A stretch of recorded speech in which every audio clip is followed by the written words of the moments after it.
Bom dia, professor Talarico! Bom dia, meus queridos alunos. A aula de hoje será sobre ligas metálicas. A engenharia usa as ligas metálicas para melhorar propriedades específicas. Como resistência mecânica, resistência à corrosão ou aumento da condutibilidade elétrica. Mas, professor, eu tenho uma dúvida. Vai, meu amigo, pode falar. Mas, por exemplo, a gente sabe na teoria que quando você tem uma rede cristalina pura e você coloca outra coisa nessa rede, isso é um defeito. Sim, na teoria isso é considerado um defeito, mas na prática melhora muito as propriedades específicas do material. Por isso ela é tão utilizada. Mas, professor, não piora algumas qualidades e melhora outras? Sim, piora algumas qualidades e melhora outras, mas o sentido é você melhorar a propriedade específica que você quer. Um exemplo, os fios de luz. Você precisa de aumentar a condutibilidade elétrica. Então, você não precisa de maior resistência mecânica. Então, você aumenta só a condutibilidade elétrica e a resistência mecânica acaba diminuindo. Ah, entendi, professor. Obrigado. A próxima questão são as soluções. As soluções que nós usamos e as mais conhecidas são as soluções sólidas.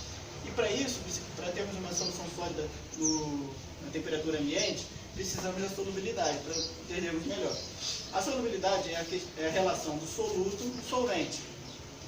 Quer dizer, e para isso nós temos os limites. Se você ultrapassar esse limite, você vai ter uma outra fase. Uma fase que a gente não utiliza. Então não é interessante pesquisarmos sobre ela. Então a gente acha o limite de solubilidade, até a porcentagem, o percentual máximo do soluto que a gente pode colocar no solvente, e nós pesquisamos essa solubilidade para acharmos o limite, para vermos até o limite quais tipos de soluções sólidas que nós temos. Perfeito. Agora, professor, você dá licença aí que eu vou dar aula, por favor. Me desculpe. Boa tarde, seu aluno. Eu quero saber, já que nós falamos que as soluções sólidas são as mais importantes, quais são as principais características delas. Só um segundinho, senhor. Eu vou organizar meu pensamento e já te explico. Então, professor, me aprontei aqui e agora eu vou te explicar tudo. Então, a respeito das soluções sólidas, as impurezas nela colocadas podem ser classificadas em intersticial ou em substitucional, dependendo da maneira como ela se organiza na rede cristalina que ela entra.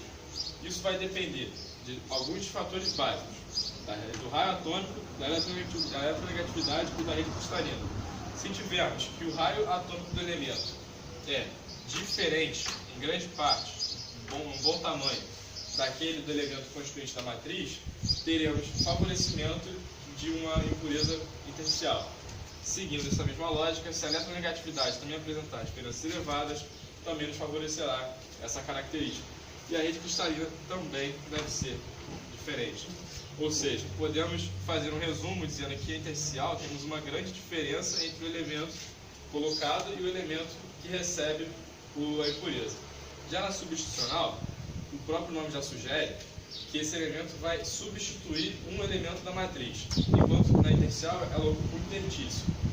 Na substitucional, portanto, temos que ter raios atômicos parecidos do elemento que vai substituir, eletronegatividade também parecida e rede cristalina igual, para favorecer.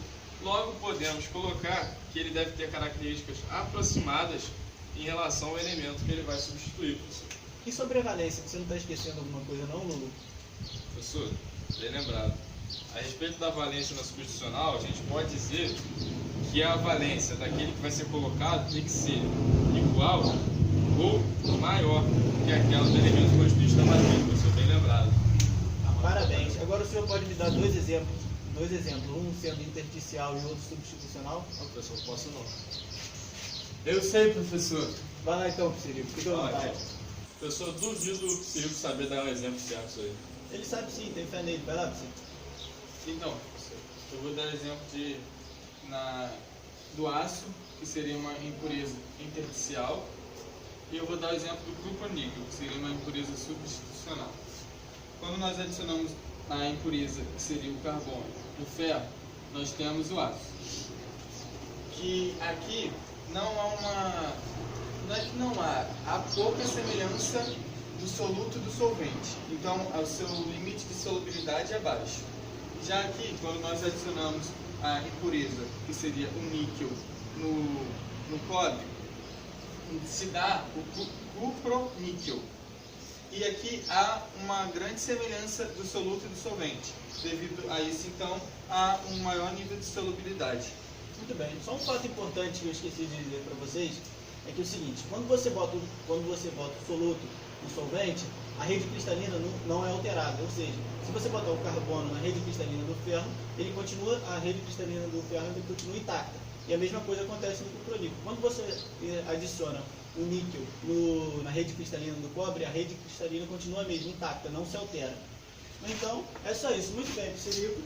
A nossa aula termina por hoje.